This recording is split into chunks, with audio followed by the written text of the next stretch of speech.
can hear my heart breaking as I open the door. I can feel the tears. A educação grega era uma educação para a virtude, ou também chamada de arete, ou areté. Essa educação ela estava baseada no seguinte princípio: o homem deveria ser educado para aprender a viver na polis.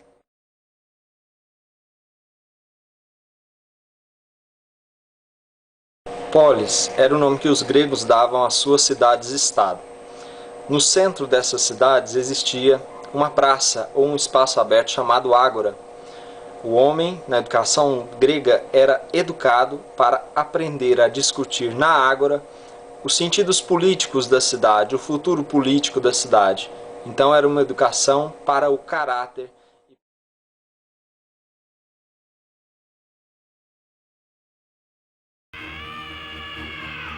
8 anos depois. E no mundo para o qual ele cresceu, eu cheguei à conclusão de que foi graças à amizade que Alexandre manteve sua sanidade. Não é preciso muito para lutar. Quando estão nas primeiras fileiras em uma batalha, enfrentando alguma tribo bárbara do norte, a coragem não vai estar dentro do seu estômago, Nearco. Ela está no coração do homem. Não precisa comer todo dia ou até se sentir farto, Ptolomeu. Não precisa se deitar na cama pela manhã. Se pode tomar uma boa sopa de feijão, Cassandro, depois de uma marcha noturna forçada. Vamos lá, Alexandre. Vamos lá. Quem irá respeitá-lo como rei? Acha que é só por causa do seu pai? A primeira regra da guerra é fazer o que pede para os seus homens fazerem. Nem mais, nem menos. Ótimo. Tá cheio. Muito bem, Hefestion. Boa luta. É isso que eu quero. Para. Você lutou bem, mas perdeu. Agora, cada um de vocês cumprimenta o outro. Vamos lá. Queria que tivesse deixado você ganhar? Tem razão. Mas eu prometo que um dia irei vencê-lo, Hefestion. A busca da perfeição era, então, uma das características da educação grega, sendo que o nome que se dava a essa educação era paideia. Do grego, paideia significa criança. Daí o surgimento da palavra pedagogo, ou seja, aquele que conduz as crianças ao local onde elas terão as suas lições.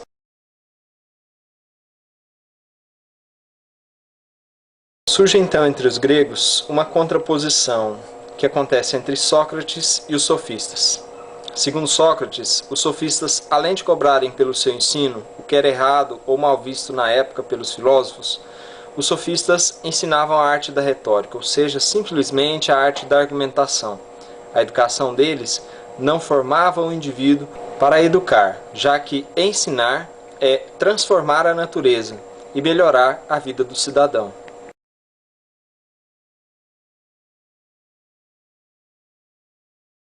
Educar para os gregos pressupõe a crença de que as mudanças são possíveis, de que é possível alcançar a areté. On my face burn like fire as I look in your eyes, and I know I'm still in love. Já que a acomodação não melhora o mundo, a função do ensino médio, então, para a filosofia não é simplesmente preparar o indivíduo para prestar uma prova de vestibular, e sim amadurecer o indivíduo. Na visão grega, é preciso ter cuidado com os indivíduos que dizem que não gostam ou que não querem falar sobre política, uma vez que educar para os gregos era aprender a arte da política, ou seja, a arte de viver na polis.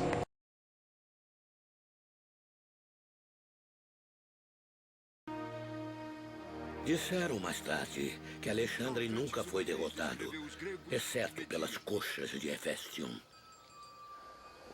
Embora de uma raça inferior, os persas controlam pelo menos 4/5 do mundo conhecido. Mas será possível que a fonte do poderoso rio Nilo do Egito possa começar nestas montanhas distantes da Terra externa. Se for, um navegador experiente pode seguir seu caminho por aqui, por este rio, ao leste, seguindo as grandes planícies da Índia até o Oceano Oriental, no fim do mundo. E por esta rota, subir o Nilo, de volta ao Egito, pelo Mar Médio e de volta à Grécia. Se pelo menos estes gregos olhassem à sua volta e se aproveitassem de sua posição vantajosa no centro, a Grécia dominaria o mundo. E por que, mestre? Na mitologia, as terras das quais fala são conhecidas. A Índia, por onde Hércules e Dioniso viajaram. Todos esses homens foram para o leste. Teseu, Jasão, Aquiles, todos foram vitoriosos. Durante muitas gerações, essas histórias foram contadas. Por quê? A menos que sejam verdade. Lendas de Amazonas? Hã? Não, Alexandre. Só as pessoas comuns acreditam nestas lendas, como acreditam em qualquer coisa. Nós estamos aqui precisamente para não nos iludirmos por estas paixões tolas. Mas se somos superiores a essas peças, como diz, por que não os governamos? Esse sempre foi o sonho dos gregos, ir para o leste. O leste sempre consegue engolir os homens e seus sonhos. Mestre! Mestre! Sim? Mestre! Sim, fale logo, fale logo. Por que os persas são tão cruéis? Por favor, né? Esse não é o assunto de hoje, Nearco. Mas a verdade é que as raças orientais são conhecidas por sua barbárie e sua extrema devoção aos seus sentidos. As coisas em excesso é que destrói o homem. Por isso que nós, gregos, somos superiores. Nós exercitamos o controle de nossos sentidos. Moderação. É o que esperamos. Mas e quanto a Aquiles em Troia, mestre? Ele não se excedeu? Aquiles só precisava de um freio. Ele tinha um domínio tão grande sobre os outros que mesmo quando se retirou da batalha, enlouquecido pela dor de seu amante morto, Patroclo, colocou seu exército em sério perigo. Ele era um homem profundamente egoísta. Então poderia dizer que o amor entre Aquiles e Patroclo era depravado? Quando homens se deitam juntos para a luxúria e estão se rendendo às paixões, e nada acrescenta para nossa excelência, e nem qualquer outro excesso, Cassandro, o ciúme entre eles. Mas quando os homens se deitam juntos e conhecimento e virtude são trocados entre eles, isto é puro e excelente. Quando competem para dar o bom e o melhor de cada um, este é o amor entre homens que pode construir uma cidade-estado e nos tirar desta vida medíocre. Everything I had